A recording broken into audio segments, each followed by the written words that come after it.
Hoy nos visitan Valeria Folini para hablar de la presentación de la obra Plan B o la deconstrucción del artefacto de Teatro del Bardo, y también nos visita nuevamente Mario Daniel Villagra para hablar de su libro sobre Gaspar Benavento.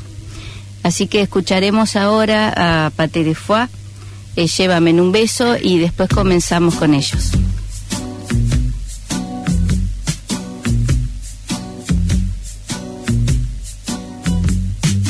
Llévame en un beso donde nace el infinito, donde se ha llorado la primer gota del mar,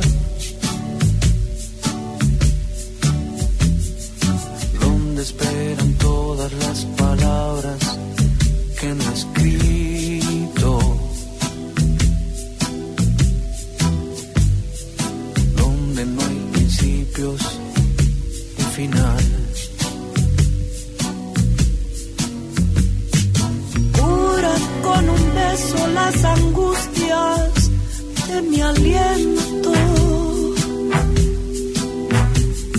y acuchilla mi alma con tu piel de talismán. Bésame y derrumba los antiguos monumentos.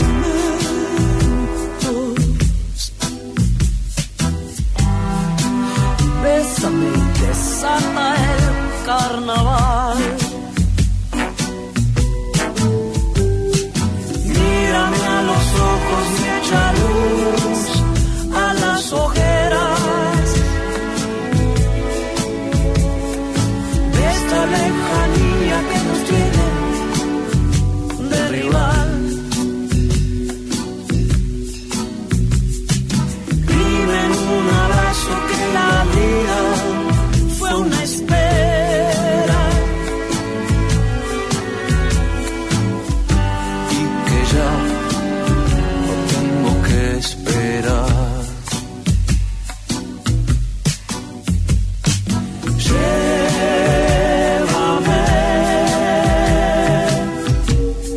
Llévame en un beso donde no hay principio ni final.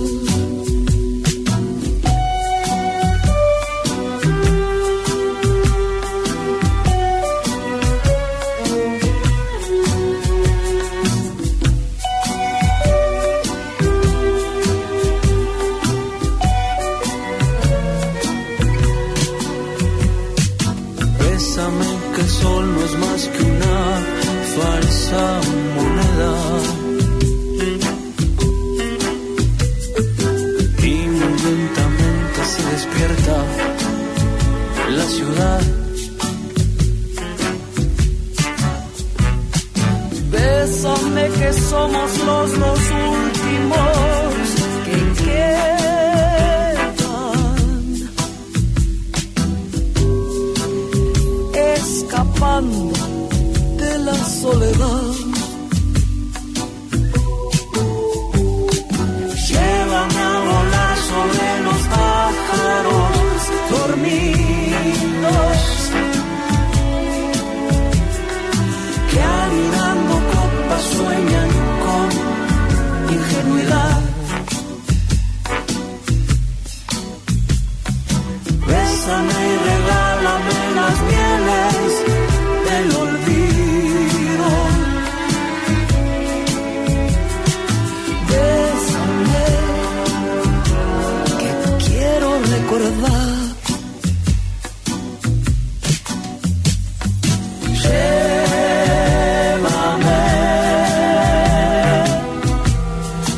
Llévame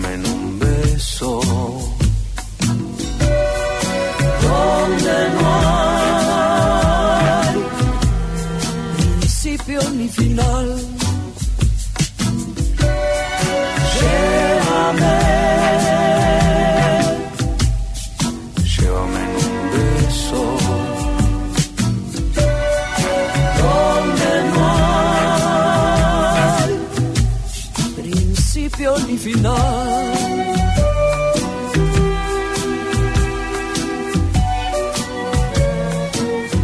No, no, no. Las Sofistas, lunes, miércoles y viernes al mediodía. Historias de mujeres y mujeres de la historia, con Angelina Usinoyeros e invitados. Las Sofistas, escúchanos por Radio de la Plaza 94.7 y por la web. Valeria, bueno, bienvenida y muchísimas gracias por venir a Las Sofistas. Y nos has traído un libro de regalo, Resistencia Trágica, la construcción de la embriaguez y el ensueño, del Teatro del Bardo. Sí, es un libro ¿qué tal? ¿Cómo estás, Angelina? Muy contenta de estar acá en tu programa. Bueno, es un libro, te decía, que en diciembre del año pasado editamos, pero que en realidad habla de 20 años, de un proyecto dramatúrgico de 20 años del grupo, que es la edad que cumplimos en abril. Que tiene que ver por eso también nos llamamos Teatro del Bardo, porque tiene que ver con estos bardos griegos que iban de ciudad en ciudad contando historias. Uh-huh. Y que a nosotros nos inspiraron para hacer nuestros primeros espectáculos. Vos me comentabas que te acordabas de Antígona. Sí, porque incluso ahora me decís 20 años, ¿no? Uh-huh. Yo recuerdo que ustedes en ese momento, yo daba clase en la escuela normal, en Michelangelo, y ustedes iban a las escuelas, a los colegios a representar Antígona. Sí, claro, y seguimos haciéndolo en una quinta versión ya Antígona, y aparte de Antígona, bueno, ese fue el primer espectáculo de un proyecto que se llama Resistencia Trágica, que era visitar algunos mitos y algunas tragedias griegas en relación al recorrido de las mujeres trágicas, digamos. Claro. Y bueno, ese proyecto hoy tiene 7 espectáculos, de los cuales 5 son de Teatro del Bardo y 2 espectáculos son de grupos, uno de Mendoza y otro de Río Cuarto. Y que bueno, que quisimos juntar en un libro para aquel que quiera, bueno, ver cuál fue el recorrido dramatúrgico y qué relación nosotros hicimos con esas historias mitológicas, bueno, pudiese acceder desde la lectura también, aparte de nuestros espectáculos, que la mayoría de ellos siguen estando en repertorio y se pueden ver, digamos, como puestas en escena. ¿Y este libro dónde se puede conseguir? Y en principio con nosotros, con cualquier bardero que tengan ganas de contactar por Facebook o por teléfono, por WhatsApp, pero también lo tenemos en la editorial de Entre Ríos, hay algunos ejemplares si alguien se quiere acercar y comprarlo. Ahí en calle 25 de junio. Exacto, ahí también ellos nos colaboraron con la corrección del libro, entonces bueno, también están muy interesados en el proyecto, y dejamos ahí unos libros porque si alguien pasa y revisa y lo quiere comprar. Muy interesante. Y ahora están por presentar esta obra en la Escuela de Música. Sí, el sábado 17 presentamos Plan B, o la deconstrucción del artefacto, que es un espectáculo que trabaja sobre otra de nuestras obsesiones. Una son los griegos. Sí, bueno, Las Sofistas nace de ahí también. Por eso quería venir. Sí. De los griegos y las griegas. Y las griegas. Sí. Y otra de nuestras obsesiones, que no sé si son obsesiones, pero sí recorridos que nos hemos encontrado afines, es toda la poética y la dramaturgia de Brecht. Lo que a nosotros nos ha pasado es que nosotros empezamos a hacer, como vos decís, teatro en las escuelas. Una de las premisas de Teatro del Bardo es que los actores se profesionalicen, es decir, que vivan de ser actores. Y nosotros encontramos en el ámbito educativo una estrategia de autogestión que nos permite que varios de nuestros integrantes, que hoy somos 17, vivan de su oficio. Y entonces nosotros trabajábamos en los patios de las escuelas muy a menudo, todos los días, por ser más concreto, y entonces encontramos que empezamos a tener algunas cuestiones de dispositivos estéticos en las escenas en relación a que nos escuchen todos los chicos, que la dramaturgia tenga una duración, que tenga una forma, conseguir formas de contar las historias que pueda interesar a un adolescente de 15 años, bueno, un montón de cuestiones y de dispositivos dramatúrgicos, estéticos y de puesta en escena, que luego cuando leímos a Brecht dijimos, pero Brecht ya lo había dicho, que así se podía hacer. Entonces encontramos como una afinidad estética que fue no a priori, sino a posteriori de conocer a Brecht. Y entonces con Brecht, este es el segundo espectáculo que hacemos en relación a él específicamente, que el primero fue Cabaret Brecht, que lo hacíamos en La Endija, en el año 2004, que también fue un espectáculo grande, masivo del grupo, que en ese momento hicimos una investigación sobre todas las obras de Brecht y sobre su forma de escribir, y ahora lo que hicimos es, también para celebrar los 20 años, tomar una obra de Brecht, que es El alma buena de Sichuan, que nosotros en principio queríamos montar la obra de Brecht, y después cuando nos dimos cuenta lo difícil que era conseguir los derechos de autor, decidimos contar la obra de cómo no podemos hacer El alma buena de Sichuan. Ah, claro. Por eso se llama Plan B, o la deconstrucción del artefacto. Y entonces, a partir de esa fábula, aparte de pensar en la fábula de Brecht y a la vez de deconstruirla, porque nosotros no usamos la fábula de Brecht tal como Brecht la hizo, literal. Hablamos del problema de la propiedad privada y de los derechos de autor y la propiedad privada, que es todo un tema, y por otro lado de todas las cuestiones que tienen que ver con las interrelaciones personales que se generan en un grupo de 20 años, como otra de las capas de... ¿Aquí participan todos los integrantes? No. Casi todos. Hay 10 en escena. Hay 5 actores y actrices, todos músicos que vienen desde hace muchos años, algunos desde el principio, otros hace 7, 8, 9 años, y hay 5 nuevos para nosotros, no son actores con trayectoria en otros grupos o en otras agrupaciones, y que solicitaron trabajar en este espectáculo, y a partir de la incorporación a un espectáculo, nosotros decimos que esa es la forma de acceder a Teatro del Bardo. Cuando alguien viene y me dice, ¿cómo hago para entrar a Teatro del Bardo? Tenés que tener un espectáculo con nosotros. O sea, nosotros nos definimos como gente que actúa. Entonces, si tenés un espectáculo con nosotros, podés decidir ser del grupo, o no, podés ser un actor invitado, no es necesario, ni se firma una carta de afiliación. Pero digo, para participar de la estructura grupal, primero hay que tener un espectáculo. Entonces, bueno, esos 5 actores que pidieron trabajar con nosotros, de alguna manera, a partir de tener el primer espectáculo, pueden, si quieren, acceder a participar de todas las otras actividades del grupo, que obviamente no son solo espectáculos, como verás. No, el libro está maravilloso, fantástico. Yo lo voy a compartir en la página de las sofistas también para comentarlo y que lo conozcan al libro. Perfecto, buenísimo. Aquí está Mario también Villagra, hola, ¿cómo estás? Viene con otro libro. Los que no se escuchan no saben, pero acá hay otra persona. Sí, no, al comienzo dije estamos todos. El libro tiene la tipografía soviética, ¿no? Un poco, ¿no? Tiene algo que ver porque también el teatro soviético dio un giro también, como en el cine o en otras artes. Sí, así como nos sentimos muy deudores de Brecht, sin saberlo, digamos, sí, a conciencia nos sentimos muy deudores de Meyerhold, por ejemplo. Y en realidad la tipografía y la estética tiene que ver con el constructivismo y con estos carteles soviéticos que a nosotros estéticamente nos parecen súper bellos. ¿El diseño es de Natalia Haren? ¿Ella es parte del Teatro del Bardo? No, es nuestra diseñadora. Eva Cabrera y Nati son nuestras diseñadoras desde hace mucho tiempo. Nati ahora con más fuerza, porque Eva se está ocupando de sus stand-ups y de sus otras creaciones. Dicho sea de paso, Eva Cabrera es quien hace la tapa del libro Benavento que vengo a presentar. Qué casualidad, yo no sabía. Y otra pregunta, esto ¿sí? Sobre lo que presentan ahora, Plan B, o la deconstrucción del artefacto.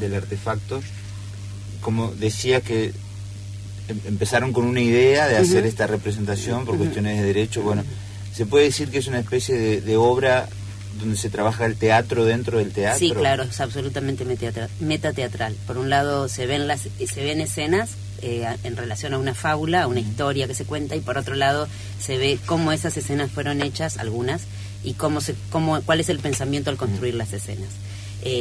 Esto en realidad tampoco es casual. Brecht lo que plantea es un distanciamiento, no solo del espectador, de la identificación con el personaje y con la fábula, es decir, lo que Brecht planteaba es: yo no quiero que venga un espectador a sentirse triste porque en la fábula un niño muere de hambre. Yo quiero que se pregunte por qué el niño muere de hambre. Entonces, no me sirve el llanto del que se siente bueno, porque si hay un niño que se muere de hambre, yo me pongo triste, entonces yo soy bueno, ¿no?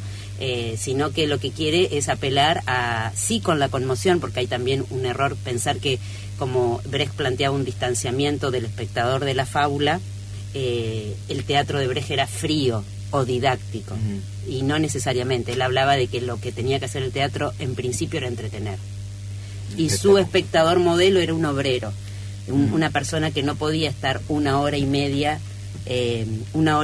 mirando un espectáculo porque no tenía tiempo. Entonces él pensaba en una dramaturgia por cuadros. Él pensaba en esto: un obrero tendría que poder entrar a mi teatro, ver 10 minutos y llevarse una idea de algo, un pensamiento de algo. Entonces todas estas cuestiones de dispositivos dramatúrgicos y escénicos a nosotros nos sirven para la obra. Pero aparte de eso, Brecht decía, el actor tiene que estar distanciado del personaje. Yo no quiero ver a fulano creyéndose que es mengano, sino que yo quiero ver lo que fulano opina de mengano, y no lo que opina como persona, sino lo que opina dentro de un sistema que era sobre el que Brecht quería hablar, que era el sistema capitalista, digamos, ¿no? No la persona como solo autobiográficamente, yo que nací en tal lado y me criaron de esta manera y mis objetivos son estos, sino esa persona dentro de un sistema. ¿Cuál es su rol dentro de esa maquinaria, ¿no? Perdón, y entonces en ese sentido nosotros lo que hacemos es mostrarle también a los espectadores cómo nosotros construimos esa obra. Claro, cómo van trabajando el proceso de producción. Que a la vez esto es absolutamente una ficción, ¿no? Claro, porque sí, no verán un ensayo. Claro, sí, por supuesto. Claramente, ¿no? Ni hay cosas que nosotros no sabemos cómo son, digo. Y a la vez eso también es muy importante, porque Brecht decía, el espectador tiene que tener la sensación de que todo lo que ve ha sido minuciosamente ensayado. Aun cuando parezca que es un error y que está pasando en este momento, también tiene que tener la visión de que eso que parece que está pasando en este momento está absolutamente planificado. Entonces, bueno, no sé cómo nos salió, pero esa es la intención. Claro, es un interjuego entre el ensayo y la puesta en escena y la realidad y la ficción. Exactamente. O sea, se va trabajando sobre eso. El otro día yo mostraba yo doy dirección teatral en el profesorado de teatro de Gualeguaychú, y entonces mostraba un fragmento del espectáculo porque justo estábamos viendo Brecht y quería mostrarles un dispositivo escénico, y entonces en un momento uno de los actores decía un texto como si hablando de Teatro del Bardo. Entonces un alumno me dice, pero no se sienten mal al contar tantas cosas de ustedes mismos, digamos, como de exponer tanto. Entonces yo lo que digo, en realidad eso es una ficción. Ese que está diciendo no es al que le pasa eso. O sea, yo trabajé para la dramaturgia con todos los conflictos que existen realmente en el grupo en relación a construir este espectáculo. Todo lo que iba pasando en el ensayo yo lo tomé como material. Fue extra escena, digamos. Pero a la vez ninguno representa su conflicto. Claro. Sí. Todos los conflictos están desplazados. Entonces en realidad nadie se siente que lo está haciendo en primera persona. Nadie está hablando de sí mismo y de lo que a él le pasa, sino de lo que a otro... Si se acuerda, digamos, de alguna situación que pasó, se da cuenta que es esa situación que pasó entre fulano y mengano y no entre Sultano y yo, digamos. Sí, es un personaje, ¿no? Claro, a la vez están hablando como si no fuesen un personaje, sí, como si fuesen primera persona, pero claramente no lo es. Yo, en principio me interesa mucho el teatro. Ajá. De hecho, te cuento, estuve trabajando Calveira en París, y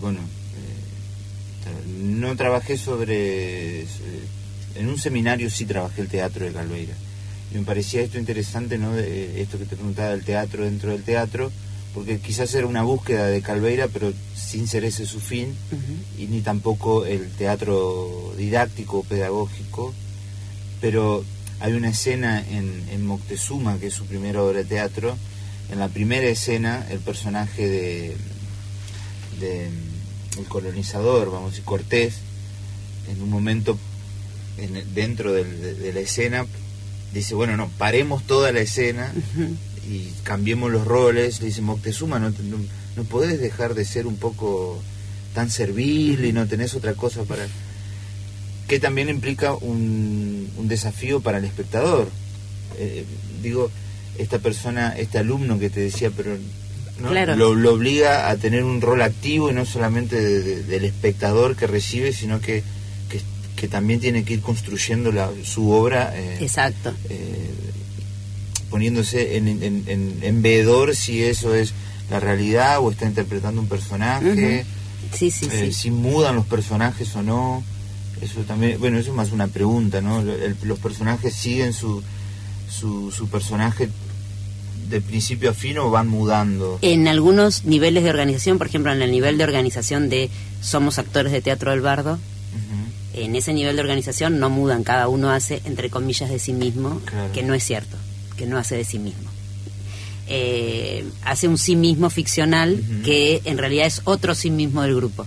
¿Se entiende? Es otro persona del grupo. Y a veces el personaje que está siendo ficcionado está ahí, sí, claro, el que está ensayando. Y por otro, pero sí los personajes, varios hacen, doblan personajes, que es una característica de Teatro del Bardo. En Teatro del Bardo nosotros trabajamos mucho sobre la técnica de desdoblaje de personaje, de desdoblamiento de personaje, porque entre otras cosas nuestro trabajo consiste en llevar el teatro a lugares donde habitualmente el teatro no se hace ni se ve, y eso nos impone viajar mucho, y los costos de los viajes y de los alojamientos y las comidas y todos cuando salimos de gira, que nuestras giras son permanentes, es muy alto. Entonces hemos conseguido esta dinámica de son 2 actores pero hay 7 personajes o 8 personajes, claro, en escena. Entonces esto es una técnica que nosotros usamos bastante y que entrenamos bastante. Entonces sí, dentro de la fábula sí, varios hacen varios personajes. ¿Cuánto dura más o menos una hora y media? Una hora y 23 en realidad, 1 hora 23 exactamente. Y hay música en vivo, también como Brecht proponía. Hay distanciamientos a partir de canciones y de cuestiones musicales, pero a partir como la música se ejecuta en vivo, toda la obra tiene también un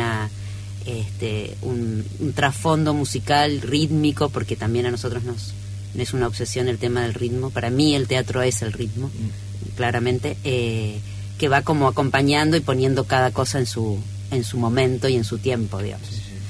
Así que estamos súper felices, además a nosotros nos divierte mucho el espectáculo, y fue un proceso de 1 año y 4 meses muy intenso, en donde imagínense ensayar con 12 personas, no era sencillo coordinar el horario, de ahí en más, y bueno, haber podido llevar eso a flote, digamos, y haber estrenado y poder festejarnos haciendo algo que nos guste tanto, también para nosotros es como una gran fiesta, es casi un regalo que nos hacemos y que queremos compartir, claro, con toda la gente para que... Sí, ¿ustedes lo habían estrenado en Santa Fe o antes de Santa Fe ya lo habían hecho? El 28 de abril en la vieja usina. Ajá. Después hicimos funciones en el Teatro 3 de Febrero, un sábado que no me acuerdo, pero enseguidita, y ahora hicimos, una función en Santa Fe, donde también nos pidieron que volvamos. Y ahora me parece que la función en la Escuela de Música es una función para nosotros muy importante, porque entre todas las lecturas y las líneas de lecturas que tiene la obra, yo pensé mucho en un estudiante de teatro en relación a Brecht. Y para mí lo didáctico, entre comillas, de la obra tiene que ver con lo específicamente teatral, digamos, con cuestiones que nosotros, utilizando también un recurso de Brecht, que son los carteles, de tratar de ir... contándole al espectador en algunos momentos de las situaciones, de las escenas, qué dispositivo de Brecht estamos usando. Entonces me parece que tal vez a un espectador normal le puede parecer que le aporta algún contenido eso, o en realidad que no le interesa, porque no le interesa lo específicamente teatral, pero sí para una persona estudiante de teatro, que no porque nosotros querramos enseñarlo, sino que también sea un punto de partida para discutir si como nosotros usamos ese dispositivo es como ellos imaginan que Brecht lo hubiese usado, o si no, porque uno de los desafíos es, Brecht hizo una revolución, al igual que, como vos decís, hicieron en su momento una reforma importantísima los rusos en el teatro y en el arte todo, pero en el teatro mucho más. Pero ¿cómo se hace Brecht hoy? La mayoría de los dispositivos que Brecht imaginó para nosotros hoy son moneda corriente, están en el teatro contemporáneo, sepa uno que los inventó Brecht o no, o que los inventó o que los reformuló, porque también algunas cosas no las inventó Brecht, obviamente. Entonces el desafío es cómo se hace una obra con aires brechtianos hoy. ¿Qué es distanciar hoy al espectador de la fábula? Cuando ya la cuarta pared está rota, cuando ya nadie se sorprende de la mayor cantidad de las cosas, cuando los dispositivos telefónicos y todo esto nos dan tanta información artística y estética, más allá de que sepamos que la estamos consumiendo. Entonces, ¿cómo se distancia hoy? Y es una propuesta nuestra, por eso digo, también abre el debate a otros artistas, a otros teatreros, a otros estudiantes de teatro, que digan, mirá, para mí esto ya no es distanciar, o sí lo es, o esto ya no es la fijación del no sino, que es uno de los procedimientos, o esto yo lo haría de tal manera, no sé si para decir lo que está bien o lo que está mal, sino para abrir un abanico de posibilidades. Entonces, para nosotros, hacerlo en la escuela de música, dentro del contexto del profesorado de teatro, es como un lugar como muy importante, en el sentido de que podemos recibir críticas y comentarios y aportes también a nuestro trabajo de la comunidad del profesorado. Bueno, sí. Y es el 17. El 17, el sábado 17 a las 20:30 horas. Y una entrada muy, muy accesible, sí, de 100 pesos, como para que nadie se quede sin ir, y que obviamente si alguien no tiene los 100 pesos, se llega igual y es invitado nuestro, eso obviamente, digamos, ¿no? Pero digo, la idea es que la colaboración sea módica para que todo el mundo pueda participar. Claro. Estamos con Valeria Folini, son las 12:30. Yo creo que el próximo conductor del programa va a ser Mario Villagra. Radio, me encanta la radio, juego todos los días que sigo en Se va radio. a quedar con el programa. Yo tengo un amigo que siempre hacemos las bromas, él no es de acá, es de Corrientes. Y cuando él viene acá me dice, yo me voy a quedar con tus cátedras. Entonces ahora Mario se va a quedar con el programa. Desligate, disfruta todo. Sí. Vení cada tanto y fíjate si van bien Sí, las exacto. cosas. Es como la que Está controla la bárbaro. comida, ¿no? Le falta un poco de sal.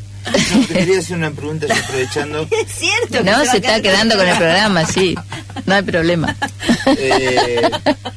Teatro del Barro también evolucionó ahora una escuela de teatro, puede ser, Ujú. porque por ahí me llega la información, pero Sí. aprovecho que estás vos para... Sí, a partir de este año tenemos una sede en Almafuerte 104, bien. estuviste bárbaro, y porque no somos, o sea, esto de la inspiración griega es posta, o sea, fundamos lo discutimos mucho, porque una escuela, y una escuela en el sentido griego, una escuela que es el lugar donde Ateneo, vamos a decir. donde uno, porque el ocio creativo para los griegos no tenía que ver con no hacer nada, sino con hacer todas las otras cosas que estaban relacionadas con el arte y que no estaban relacionadas con la Claro, es producción una específicamente. actividad, Es una el actividad, ocio. el ocio es una actividad. Entonces y la escuela es este lugar donde hay algo más parecido a un ágora, un foro donde debatimos ideas, donde todos podemos aportar nuestros conocimientos, más allá de que haya alguien que coordine, pero digamos el conocimiento intenta circular. Y bueno, nosotros, como ya te decía, hace muchos años que vivimos de nuestro trabajo, y nos implica, por vivir en una ciudad no tan grande como otras, salir a buscar públicos a otros lados. Nosotros hacemos un espectáculo y trabajamos en las escuelas en Paraná 6 meses. Luego hay que salir a buscar escuelas para ese espectáculo en otras ciudades. Entonces era muy difícil para los integrantes del grupo decir, bueno, martes y jueves damos un taller de teatro, porque no era probable que martes y jueves de todo el año estuviésemos en Paraná. Entonces, bueno, ahora que tenemos 15 espectáculos en repertorio, que tenemos 17 personas, que bueno, que nos organizamos también a partir de la gran cantidad de trabajo de distintas maneras, podemos decir, bien, armemos esto, que además nosotros creo que lo necesitábamos, ¿no? Tener un espacio desde donde salir al exterior, y también un espacio para nosotros dar clases, obviamente a la gente que quiera venir a participar, pero también compartir entre nosotros los saberes que tenemos, ¿no? Entre los mismos integrantes del grupo. Entonces, bueno, hicimos esta escuela que funciona de lunes a jueves de 16 a 22 horas. Todos los días hay 2 seminarios por día, dictado por diferentes docentes, somos 8 docentes, y cruzándonos también entre nosotros a tomar clases entre nosotros. Así que en uno nos van a encontrar de docente, en otro nos van a encontrar de alumno, y así, digamos. Y pero bueno, Que además es otra forma... Son teatreros, van mudando sus personajes. Y también a nosotros nos parece que una forma de transmitir la experiencia muy, muy efectiva, si no la más efectiva en el teatro, es el cuerpo a cuerpo. O sea, yo personalmente considero, más allá de que había tomado muchas clases antes de esto que voy a contar, mucho tiempo antes, con maestros muy renombrados como Agustina Leso o Ricardo Bartiz, que yo aprendí, lo poquito que sé, actuar de un colega, de un compañero, de un actor de mi misma edad y con mi misma formación, que tenía esa capacidad de contagiarte lo que era la actuación. Y lo aprendí actuando con él, ¿no? O sea, entonces a nosotros nos parece que el teatro es un aprendizaje también que se hace de cuerpo a cuerpo. Entonces, si nosotros como barderos acumulamos alguna experiencia en actuar, también está bueno transmitirla a partir de actuar con aquellos que vienen a compartir la experiencia con nosotros, ¿no? Y que ahí también se transmite y se para mí de la forma más efectiva. O sea, la consigna sería vengan a actuar con nosotros. Qué bueno. Además el teatro, y hoy con los medios digitales y los medios de comunicación en general, el actor y el espectador ocupan en la sociedad lugares diferentes a la Grecia antigua, ¿no? Claro. Es decir, que hoy nosotros somos todo el tiempo espectadores y al mismo tiempo estamos actuando diferentes personajes en la vida, ¿no? Entonces va tomando otra significación el teatro.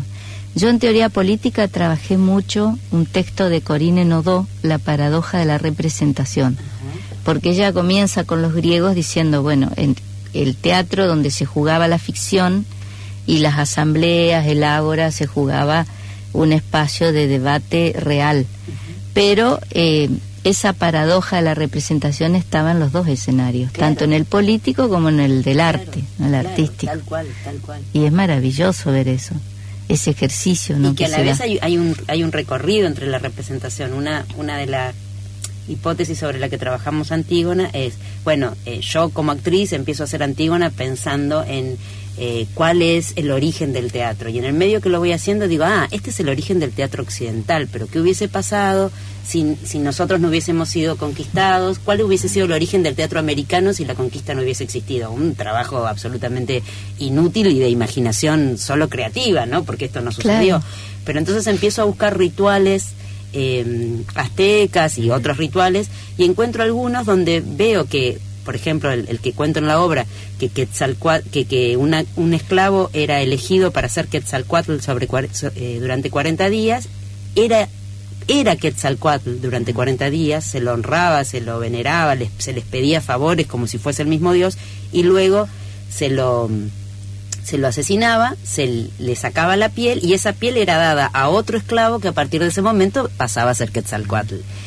Esto es un ritual que está muy emparentado con el ritual teatral, y la estrategia de representación es absolutamente distinta a la que los griegos pensaban.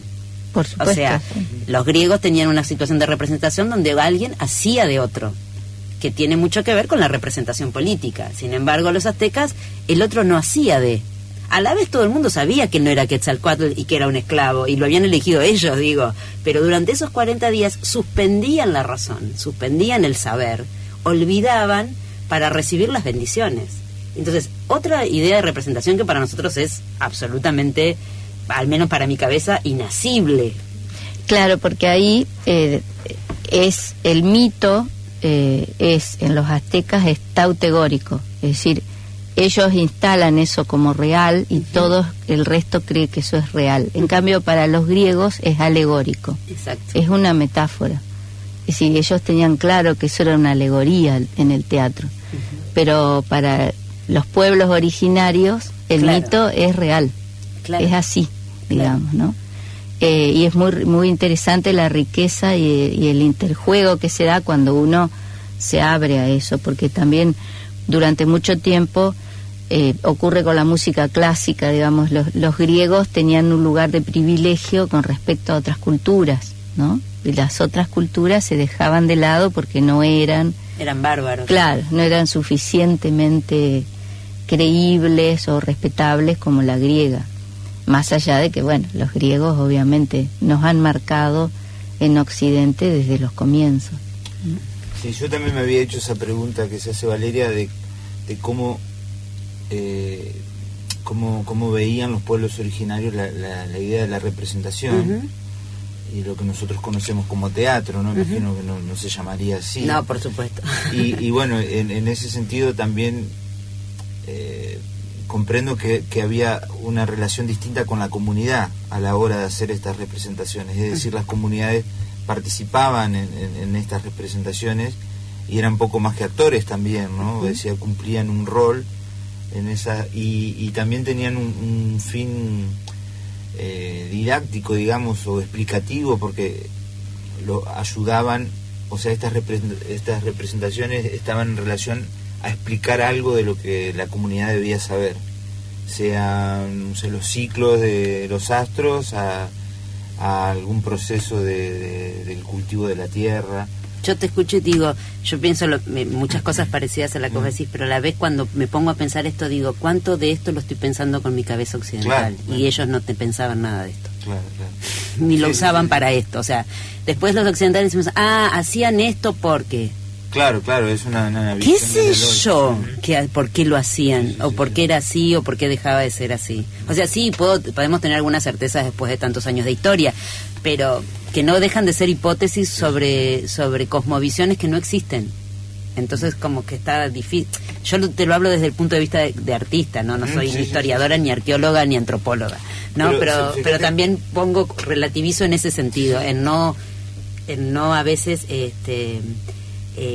enquistar un pensamiento o cristalizarlo en relación a mi punto de vista occidental sobre esa otra cosmovisión. Porque esta discusión también se da con las representaciones, digamos, más plásticas, desde Huamampoma a toda la serie de las pinturas de Casta, ¿no? Una pregunta es, bueno, ¿estaban representando una escena?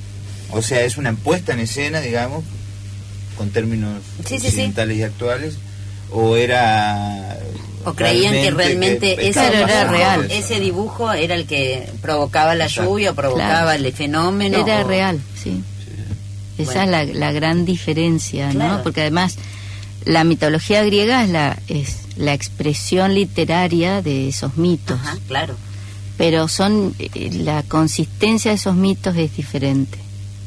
La consistencia, digamos, real de esos mitos, ¿no?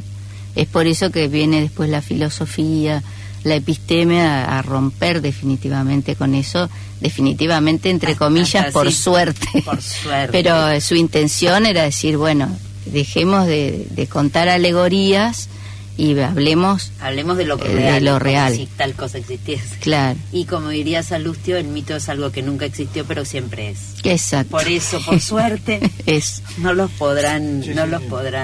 Es que cuando hablamos de mito no podemos juzgarlo por verdadero o falso, porque es algo que precede, vamos a decir, a la idea de lo verdadero. A esa lógica de lo verdadero y falso. Sí. Y Gaspar Benavento. Gaspar Benavento. Ahora Valeria te va a preguntar de Gaspar Benavento. Bueno, relacionándolo, porque Gaspar Benavento también tiene una obra, se llama Títeres del Mundo, y que fue representada acá en Paraná por Casa Cuberta, ¿no? Que es algo de lo que quizás también vos nos podrías ilustrar, o seguramente sabés algo más sobre eso. Yo no pude rastrear mucho, una porque tampoco me fui para ese lado, pero me gustaría conocer. Bueno, él estuvo una representación de Títeres del Mundo con la compañía Casa Cuberta, que es una compañía que estuvo aquí no sé cuánto tiempo, ni qué es lo que representó. Pero bueno, en este caso la presentación del libro de mañana es sobre la poesía de Benavento.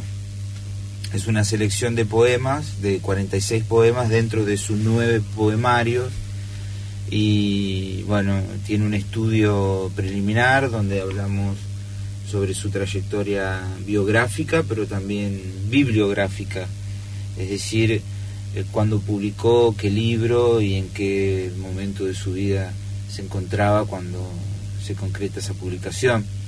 Hay una selección de fotografías también y un ensayo donde, bueno, hago algunas conjeturas sobre la poesía de Benavento, este autor victoriense.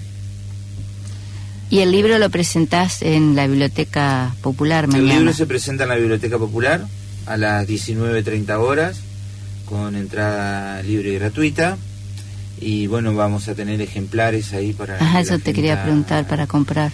Sí, puede. No sé si lo vamos a regalar como si la gente no tiene para la entrada. Ajá, no, es otra cosa. Y vamos a tratar de conservar el precio del viernes. No sé si de hoy miércoles.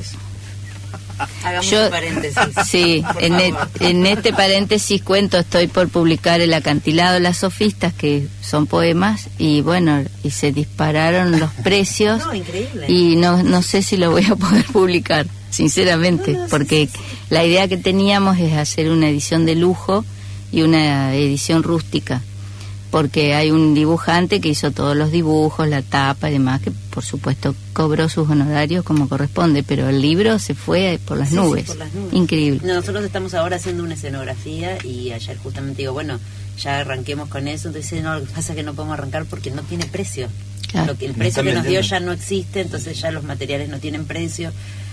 Listo, ok. Bienvenidos a la nueva Argentina. Una ficción nuevamente, vivir. A mí me pasó siempre, supongo que a ustedes también, pero a veces siento que estoy viviendo como en una novela, en una película, en un registro más literario que en un registro real. Claro, esto que decíamos de Kafka, cuando uno tiene que ir a hacer trámites y hacer papeles y notas y cosas, y todos esos laberintos que encuentra.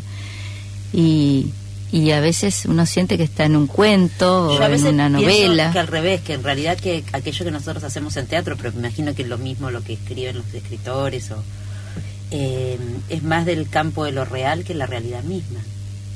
Sí. Ayer, por ejemplo, estábamos saliendo de una clase y un participante de la clase me dice, ¿vos podés creer esto que pasó ayer? Que hace 9 días que no hay colectivos y que subió el precio del boleto. O sea, si vos esto él me dijo, si vos esto lo pones en una obra, dicen, es un absurdo. Es un absurdo, es un género concreto que o sea, esto no tiene visos de realidad ni de verosimilitud. Y pasa, digo, nos están sacando, él me decía, que es una idea muy interesante para mí, que tiene que ver también con esta idea de lo metateatral, desde la política, los políticos mismos, digamos, y su accionar, y los noticieros nos están sacando la espectacularidad a las artes escénicas. O sea, supera la ficción. Exacto. Sí, algo que se dice siempre, la realidad supera la ficción, evidentemente sí. Y ahora estas representaciones de la realidad que hacen, no sé, los discursos de los políticos, los señores que dan noticias en el noticiero, la forma de editar las noticias, es bueno, no hay cómo competir con esa espectacularidad, no hay cómo competir. O sea, nosotros tenemos que hablar de otra cosa. Por eso yo creo que el teatro contemporáneo hoy solo puede hablar del teatro. Porque para todo lo otro hay medios más efectivos que nosotros. Sí. Claro, queda como un acto puro de arte, un acto puro artístico. Exacto. Que a la vez, obviamente, que eso sea así, reflexiona sobre la realidad y sobre nuestra condición de seres humanos y de vivir en esta sociedad. Yo creo claramente en eso. Yo creo que todo el tiempo hay que pensar que para mí el teatro, no digo en general, digo para mí y para muchos de nosotros, el teatro es un espacio de filosofar, digamos, de filosofía sobre la existencia nuestra, concreta y real, entre comillas. Al mismo tiempo pienso que tendrían, bueno, está desde Freud, ¿no?, que dice el gran teatro de la vida, a hoy, donde me parece que tendríamos que aprender un poco más del teatro, justamente para posicionarnos. Si por lo menos no lo hacemos en serio, por lo menos hagámoslo teatralmente, ¿no? Decir, si no nos enojamos en la vida real, bueno, vamos a enojarnos de teatro. ¿Cuál es nuestra potencia? ¿No? Porque yo digo, nosotros nos inscribimos más en el plano de lo real, porque la gente que va al teatro sabe que todo es mentira. Entonces ya partimos de una cuestión real. Es todo mentira. No te voy a hacer creer que nada de lo que acá pasa es verdad, como intentan hacer los políticos, los noticieros. Nada de esto es verdad. Entonces, en esa mentira algo de verdad puede surgir, porque hay una convención y un pacto que hacemos en ese convivio entre esas personas en ese momento durante esa hora. Entonces, bueno, capaz que acá algo puede pasar de verdad, entre comillas, de la verdad, ¿no? O de verosímil. Pero bueno, así nos están dejando, acorralándonos en el arte. Y se nos termina el programa. Sí. Yo les agradezco muchísimo, un programa precioso con ustedes, así que están invitados a venir cuantas veces quieran. Acá nos vas a tener. Sí, veo que les gusta, me encanta además porque el proyecto de las sofistas tiene que ver con eso, tiene que ver con convocarnos y poder compartir y hablar y expresar todo lo que nos pasa como sociedad, como cultura, como personas, como seres humanos. Y bueno, realmente se va logrando eso porque hasta ahora ningún invitado o invitada dijo que no, pero además hay gente que me llama y me dice, yo quiero ir. Y eso me encanta. Yo casi lo hago, pero justo me encanta. Cuando estaba por decirte, apareció tu mensaje. Pero te juro, yo sé, ¿cómo anda me van a decir que yo vaya? Ay, qué lindo. Yo tengo ganas de ir a ese programa. Se ve tan linda cuando la ven en la calle, ¿no? Los carteles. Yo tengo, enfrente de la escuela tengo un cartel de ella enorme. Ah, sí, está ahí. Claro, claro. Y además pues esas son ideas del productor del programa, muy bueno, de los afiches. Muy bien. Y nosotros siempre te digo nosotros porque varios de nosotros te tenemos en mucho afecto desde aquellas épocas cuando trabajabas en el Michelangelo y muchas veces que nos hemos encontrado en la Wader y te admiramos mucho. Y bueno, es mutua la admiración. Así que decimos, algún día, no sé si a todos, a mí me tienen que invitar. Por supuesto, sí. Te voy a contar una intimidad, ya que estamos, que la vamos a hacer. Yo le había preparado 2 integrantes del bar, una recorrida por París y me dejaron plantado. ¿No? El reproche. Sí. ¿Cuándo? ¿Dónde? Después averiguar cuál de los dos fueron por París. Sí, ahora, no, perdón, porque tú, sí, Juan y Andrés. Lo dejaron plantado a Mario en París. En París. No pueden ser tan desgraciados. Estaba con un amigo pintor en el Sena y le digo, pasa un barco con turistas, le digo, mira, esos 2 que van ahí saludando, yo lo conozco, le digo. Le digo, no, me dice, sí lo conozco. Ves que la vida es como una película, ¿ves? Bueno, lo voy a buscar, te lo voy a traer y me vas a tener que hacer un retrato de ellos acá.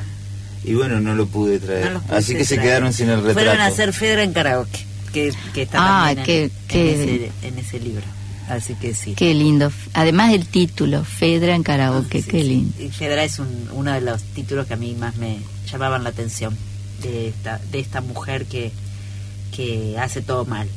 ¿No? Sí, Fedra además un personaje increíble. Es increíble, así que buenísimo. Bueno, así que mira, qué chico es el mundo. Sí. Se perdieron el retrato. El retrato. Yo les voy a dar tu recado. Además esto queda grabado. Así claro, lo pueden volver a Estamos en el aire y queda grabado. Andrés, Juan tienen una deuda acá. A ver si pasan a pagar. Hay un amigo de mi hermano que decía, de Paraná no sale. Cuando se sentaban a tomar el café en el Flamingo, se hablen tranquilos que de Paraná no sale. Bueno, esto no va a salir de Paraná. De Paraná no sale, ahí está. Bueno, muchas gracias.